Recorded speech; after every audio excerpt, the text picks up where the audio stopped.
Good morning, सुप्रभात। एके education beginners point 02 के study platform पर आप सभी का स्वागत है। इस सेशन में हिंदी साहित्य के कुछ महत्वपूर्ण प्रश्नों का अभ्यास करेंगे जो कि अध्यापक भर्ती, नेट इत्यादि परीक्षाओं के लिए उपयोगी है। तो आइए शुरू करते हैं। हमारे सामने पहला प्रश्न है, नीलांबर परिधान हरित तट पर सुंदर है, सूर्य चंद्र युग मुकुट मेखला रत्नाकर है, नदियाँ प्रेम प्रवाह फूल तारे मंडन है, बंदीजन खग वृंद शेष फन सिंहासन है, करते अभिषेक पयोध है, बलिहारी इस वेश की, हे मातृभूमि तू सत्य ही सगुण मूर्ति सर्वेश की, मातृभूमि का युगान करने वाला यह कवि इनमें से कौन है।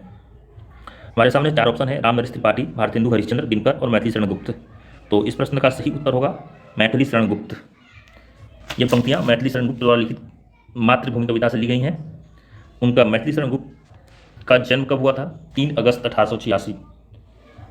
3/8/1886 में उनका जन्म हुआ था और दिसंबर 1964 में 78 वर्ष की आयु में उनकी मृत्यु हो गई थी। उनकी कृति भारत भारती, जो कि 1912 में प्रकाशित हुई थी, भारत के स्वतंत्रता संग्राम के समय काफ़ी प्रभावशाली सिद्ध हुई थी और इसी कारण महात्मा गांधी ने उन्हें राष्ट्रकवि की पदवी भी दी।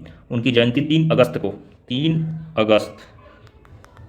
अगस्त को हर वर्ष कवि दिवस के रूप में मनाया जाता है।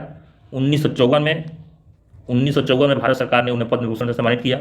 उनके कुछ उल्लेखनीय कार्य हैं, पंचवटी, सिद्धराज, साकेत, यशोधरा, विश्व वेदना आदि। तो साकेत और यशोधरा, साकेत और यशोधरा जो है महाकाव्य है। तो यह है इनके बारे में कुछ तथ्य। अगला प्रश्न देखते हैं। अगला प्रश्न हमारे सामने है, इसलिए खड़ा रहा कि तुम मुझे पुकार लो, पुकार कर दुलार लो, दुलार कर सुधार लो। ये पंक्तियाँ इनमें से किसकी हैं? पहला है भवानी प्रसाद मिश्र, दूसरा जयशंकर प्रसाद और स है श्रीधर पाठक और द है हरिवंश राय बच्चन। इसलिए खड़ा रहा कि तुम मुझे पुकार लो, पुकार कर दुलार लो, दुलार कर सुधार लो। ये पंक्तियाँ किसकी हैं? तो इसका उत्तर होगा हरिवंश राय बच्चन। ये उनका एक प्रेम गीत है, इसमें से मुझे पुकार लो इसका टाइटल है। हरिवंश राय बच्चन द्वारा लिखा गया था। हरिवंश राय बच्चन का जन्म 27 नवंबर 1907 को इलाहाबाद में हुआ था और मृत्यु उनकी 28 जनवरी 2003 को हुई थी बॉम्बे में। अपनी लोकप्रिय कृति मधुशाला के लिए भारतीय साहित्य में अमर है। कौन से? मधुशाला के लिए भारतीय साहित्य में अमर है। बच्चन और मधुशाला के दौर को हिंदी में छायावाद का पुकारा जाता है। 4 खंडों में प्रकाशित बच्चन की आत्मकथा भी हिंदी साहित्य में अपनी साफगोई के लिए बहुत मकबूल और विवादित रही है। खासकर जो पहला खंड था, क्या भूलूं क्या याद करूं। 25 से ज़्यादा कविता संग्रह और कुछ 50 से ज़्यादा किताबें लिखने वाले बच्चन ने उमर खयाम और शेक्सपियर जैसे कवियों की कृतियों के अनुवाद भी किए हैं। तो ये रहा कुछ तथ्य। अगला प्रश्न हमारे सामने है, कवियों की उर्मिला विषयक उदासीनता निबंध के रचनाकार कौन है? तो हमारे पास ऑप्शन है, हजारी प्रसाद द्विवेदी, महावीर प्रसाद द्विवेदी, बालकृष्ण भट्ट, रामचंद्र शुक्ल। तो इस प्रश्न का सही उत्तर कौन सा होगा? महावीर प्रसाद द्विवेदी कवियों की उर्मिला विषयक उदासीनता निबंध के रचनाकार हैं महावीर प्रसाद द्विवेदी। महावीर प्रसाद द्विवेदी का जन्म कब हुआ था? 1800 के बारे में कुछ तथ्य भी जान लेते हैं। 1864 ग्राम दौलतपुर, जिला रायबरेली, उत्तर प्रदेश में हुआ था। मृत्यु उनका हुई थी 21/12/1938 को 1938 को हुई थी, रायबरेली में हुई थी। 1903 से 1920 ईस्वी तक सरस्वती पत्रिका के संपादक रहे। 1903 से 1920 तक सरस्वती पत्रिका के संपादक रहे। हिंदी समालोचना को स्थापित करने का श्रेय इन्हीं को दिया जाता है। उसके अलावा इन्होंने हिंदी भाषा को व्याकरण सम्मत रूप प्रदान किया। और ये उर्मिला विषय उदासीनता का संबंध है तो भुजंग भूषण भट्टाचार्य नाम से प्रकाशित लेख कवियों की उर्मिला विषय उदासीनता 1908 में कब हुई थी? 1908 में सरस्वती में प्रकाशित हुई थी। तो ये रहा कुछ तथ्य। इनकी कुछ मौलिक रचनाएं भी हैं, काव्य मंजूषा, सुमन, काव्य कुब्ज, अबला विलाप, संपत्ति शास्त्र, महिला मौत, कविता कलाप, नागरी, तेरी यह दशा, यदि इनकी कुछ मौलिक रचनाएं हैं। तो इनके बारे में कुछ तथ्य थे। अब आगे बढ़ते हैं। अगला हमारे सामने प्रश्न है, 4 नंबर प्रश्न है, ऋण जल धनजल किस महत्वपूर्ण कथाकार का संस्मरण संग्रह है? तो 4 नंबर प्रश्न का सही उत्तर होगा, जो हमारे पास 4 ऑप्शन दिए गए हैं, प्रेमचंद फणीश्वरनाथ रेणु, विद्यासागर नौटियाल, यशपाल तो फणीश्वरनाथ रेणु इसका सही उत्तर है। और कुछ फणीश्वरनाथ रेणु जी के बारे में कुछ तथ्य जान लेते हैं। इनका जन्म कब हुआ था? 1921 बिहार के पूर्णिया जिले में औराही हिंगना नामक गांव में हुआ था इनका। मृत्यु कब हुई थी? 1977 में हुई थी। 11 अप्रैल 1977 को हुआ था। 56 वर्ष की आयु में उनका देहांत हो गया था। कुछ बहुचर्चित रचनाएं उनकी जो है उपन्यास हैं, आइए देखते हैं। महिला अंचल 1954 में प्रकाशित हुआ था। प्रतिपरिकथा 1957, फिर जुलूस, दीर्घ तपा 1964, कितने चौराहे 1966, कलंक मुक्ति 1972, पलटू बाबा रोड 1979।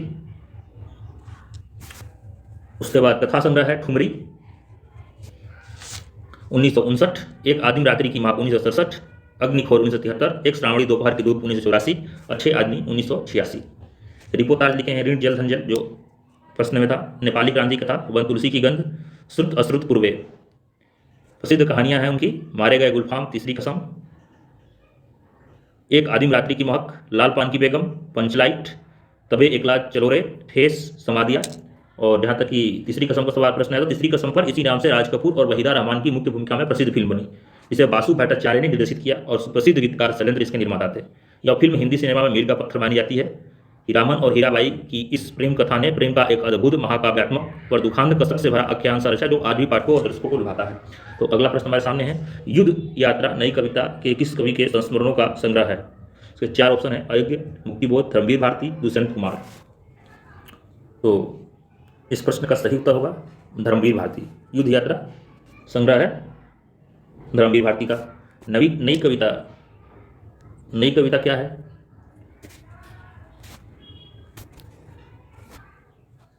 नई कविता सन 1950 के बाद नई कविता का नया रूप शुरू हुआ। प्रयोगवादी कविता ही विकसित होकर नई कविता कहलाई। यह कविता किसी भी प्रकार के वाद के बंधन से न बंधकर वादयुक्त होकर रची गई। नई कविता की विषय वस्तु मात्र चमत्कार न होकर एक भोगा हुआ यथार्थ जीवन है। नई कविता परिस्थितियों की उपज है। तो कुछ विशेषताएं हैं नई कविता की। कौन कौन सी विशेषताएं हैं? लघु मानववाद की प्रतिष्ठा है, प्रयोगों में नवीनता, जीवन में प्रत्येक क्षण को महत्वपूर्ण मानकर जीवन की एक एक अनुभूति को कविता में स्थान प्रदान किया गया है, अनुभूतियों का वास्तविक चित्रण, मानव मन में व्याप्त कुंठाओं का, जीवन के संत्रास एवं मृत्यु बोध का मनोवैज्ञानिक ढंग से चित्रण इस काल की कविताओं की पहचान है नई कविता की। प्रयोगवादी कवियों ने नूतन बिंबों की खोज की है। इस काल में मानव जीवन की विसंगतियों, विकृतियों एवं अनैतिकतावादी मान्यताओं पर व्यंग्य रचनाएं लिखी गई हैं। और कुछ विशेषताएं हैं, अति यथार्थता, पलायन की प्रवृत्ति, व्यक्तिकता, निराशावाद और बौद्धिकता है। नई कविता के बारे में कुछ तथ्य थे। अगला प्रश्न हमारे सामने है, महादेवी वर्मा, बनारसी दास चतुर्वेदी, श्री राम शर्मा, रामवृक्ष बेनीपुरी, कन्हैया लाल मिश्र प्रभाकर, विनय मोहन शर्मा, प्रकाश चंद्र गुप्त, सत्यवती मलिक, जगदीश चंद्र माथुर आदि महत्वपूर्ण खाली स्थान हैं। ऑप्शन हमारे सामने है, उपन्यासकार, पत्र लेखक, आलोचक, रेखा चित्रकार। तो इस प्रश्न का कौन सा ऑप्शन सही होगा? तो इस प्रश्न का ऑप्शन नंबर द, रेखा चित्रकार है। तो अगला प्रश्न देखते हैं, साहित्य इतिहासकारों ने खाली स्थान को हिंदी का पहला रेखाचित्र माना है।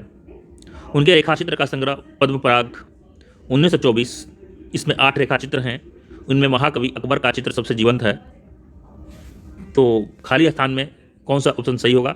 पद्म Singh Sharma, Ramvriksh Benipuri, Renu, Devendra Satyarthi.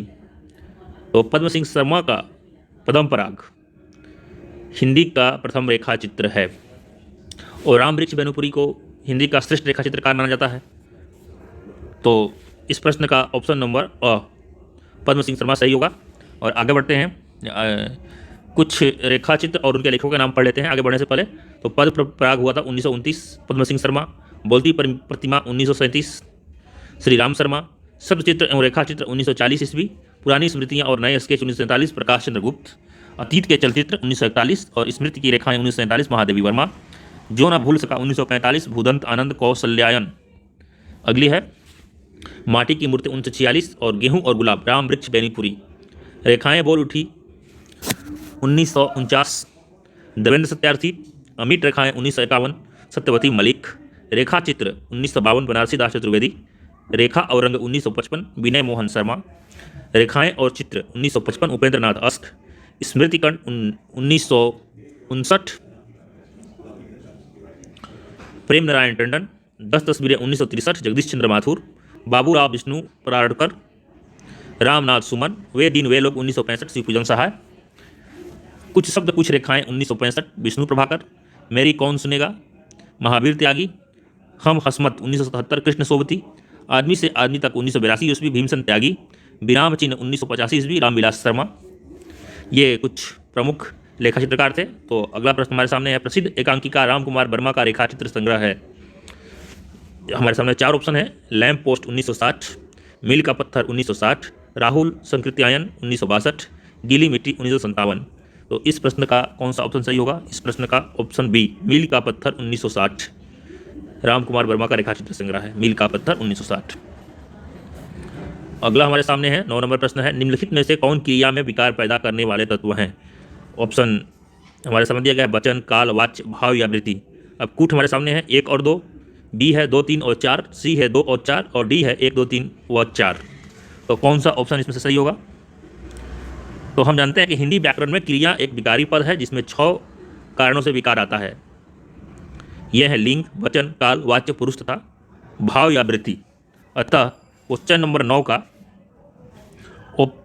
Option D correct होगा, इसमें से सही होगा ऑप्शन डी।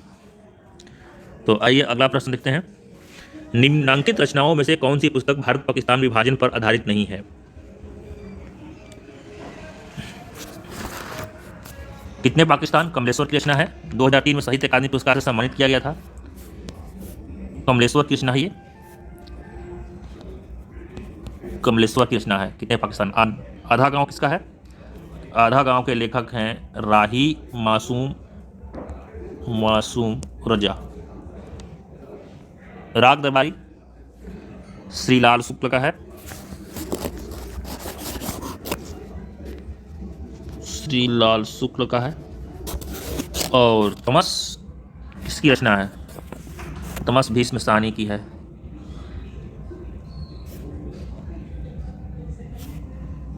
तमस के रचनाकार हैं भीष्म साहनी है। तमस का प्रकाशन 1973 में हुआ था इसका प्रकाशन। आधा गांव जिसके लेखक हैं राही मासूम रजा, 1966 है इसका। और 2003 में कितने पाकिस्तान के लिए कमलेश्वर को साहित्य अकादमी पुरस्कार से सम्मानित किया गया था। राग दरबारी जो रचना है वो एक रचना क्या है? व्यंग परक उपन्यास है। राग दरबारी श्रीलाल शुक्ल द्वारा लिखित व्यंग परक